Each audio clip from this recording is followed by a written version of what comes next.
After updating this 1980s kitchen, I knew it needed something more. I wanted to add backsplash, but I didn't want it to take long or create a mess on my new countertops. So I decided to use an adhesive tile mat along with mosaic tile sheets, white grout, and a sponge so that I could complete this project start to finish in just one day. The adhesive mat comes on a roll, and I found that it was best to hold the roll essentially up against the bottom of the cabinet and allow gravity to help it hang down straight. Try to position it properly the first time. When it came to the outlets, I made sure the power was off, and I simply cut the mat with a razor blade so that I could create an opening around the outlet and disposal switch area. It took me only about half an hour to get the entire backsplash area on this small kitchen done. When I was ready to place the tile, I removed the white cover sheet. My tiles were 12 inches, and the mat's 12 inches, but in order to properly place a tile, I didn't just remove one sheet, I removed two. This way, I would have a bit of a larger sticky surface area and also not risk pulling up my tile when removing the next adhesive cover sheet. You can use spacers when installing the tile sheets, but I felt comfortable working without them. The work progressed pretty easily, and I was lucky that, at the first corner, the tiles ended in just the right spot.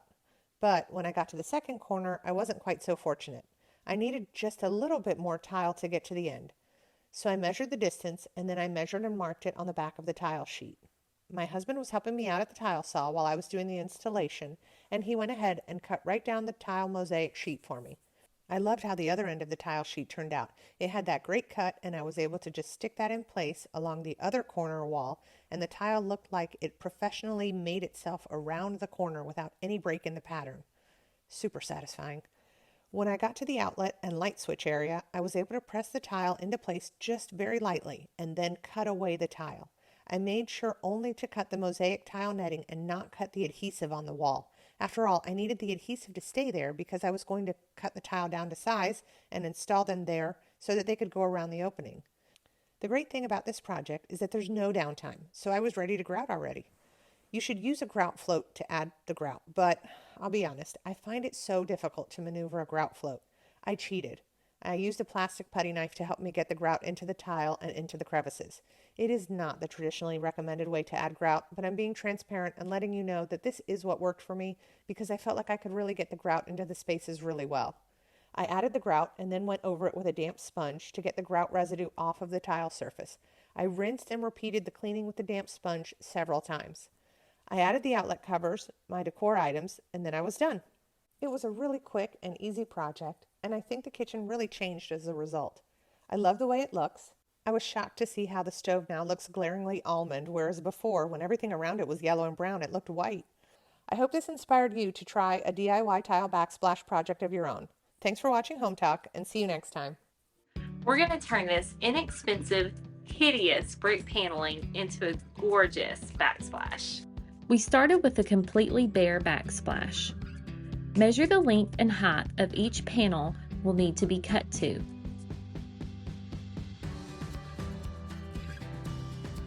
Now mark the panels to the correct size to be cut and cut them with the saw of your choice. I used a jigsaw and a table saw to make the cuts.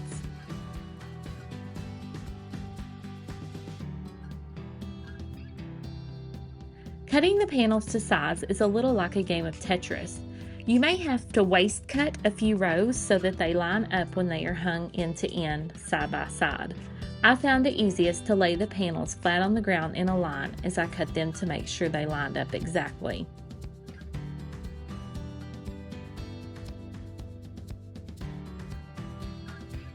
Next, you will need to take the panels in and mark where notches may need to be cut in order for the panels to fit under the cabinets. I just used the table saw to cut back and forth to make a notch in the panels. The next tip is super helpful for cutting the holes for the outlets.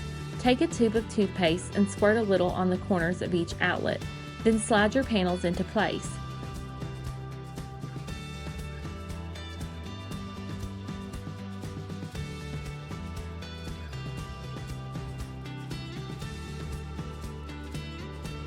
Then remove them again and the toothpaste will have transferred to the back of the panel, showing where you need to cut the hole for the outlet. To get the exact size of the cut needed, trace the outlet cover and then cut your hole slightly smaller. Now you're ready to set your panels in place. First, put construction adhesive on the back of the panels and then press them into place.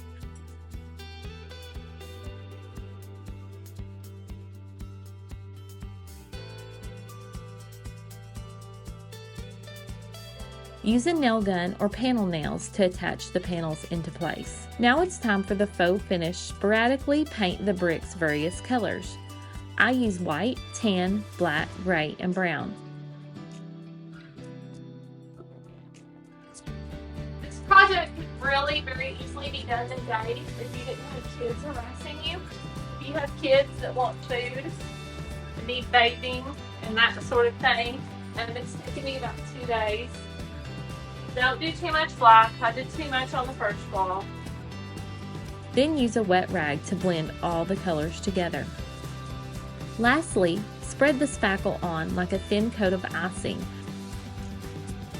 So see, this is really forgiving too, like if you didn't cut very straight, which I did not on this last piece, there's this big gap.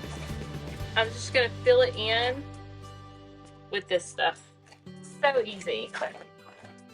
And so cheap. Like these big panels were $30 a piece.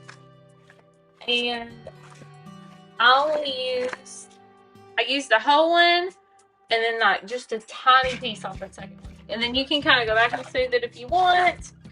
I kind of like it messy. Okay, now we're gonna go to the next step, which is, so this is grout, like what you would use for tile. It's pre-mixed. I'm going to drop it all over my counter. I'm going to make a huge mess, but it will all lop up. Where the mortar would be on the brick, that's where you're going to put this stuff with your fingers. And theoretically, I guess you could wait for dry time on this stuff. If you watch me very long, you know I ain't got time for that. But this is the most time-consuming part. I really wish it would have squeezed out of the pastry bag. And now that I think about it, I think they sell some that's in a squeezable tube. I should probably get that. You do it. Get the kind that's in a squeezable tube. And then you don't have to use your fingers. So this is the last step. After you put the grout on, you just have to let it dry.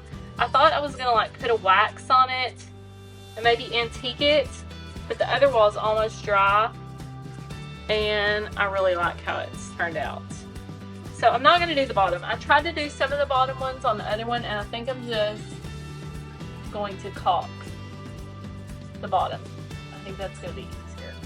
But yeah, this just gives it a lot of dimension, and it's really what makes it look like real brick.